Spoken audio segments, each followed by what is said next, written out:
This little section is going to be called "Not All Bags Are Created Equally." One of the things I have always strived for is to get a thicker, stronger bag material that will hold up in the freezer after you start moving things around. Several different bag manufacturers, it seems like everyone is trying to go cheaper, thinner, and less expensive.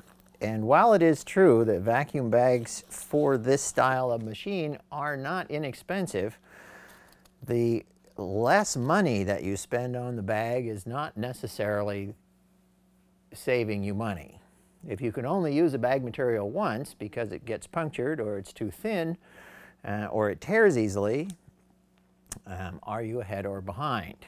One of the things about the VacUpack bag material that comes on a roll is the fact that it is a lot thicker and stronger than any other bag material out there.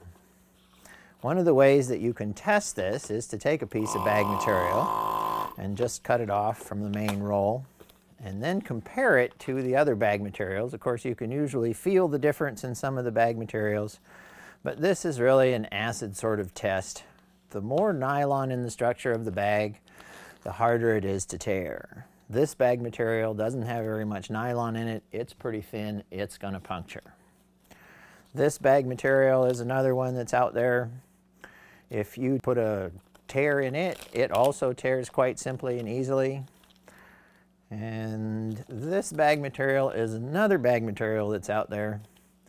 And when you try and tear it, and these are tests you can do yourself. If the bag material tears really quite easily, it doesn't have enough nylon in it, and the chances of being able to reuse it are pretty slim. The VacUpack bag material is a patented material, and it does not tear very easily at all. So it is going to hold up for more uses than any other bag material that I have found on the open market today. So when you're using a VacUpack bag, because it is thicker and stronger, you have the ability to use the bag material up. You don't just use it once. Every time you open a bag on a VacUpack bag, you cut off about 1 inch of the bag material. So this means when you have a block of cheese, the next time you want to use that block of cheese, what you're going to cut off is about 1 inch of bag material. So in this case, we're going to cut off just below the heat seal bar. And then you can reseal that same block of cheese. And of course, the idea of opening is that you will actually use some of it. So when you eat it, and then reseal it.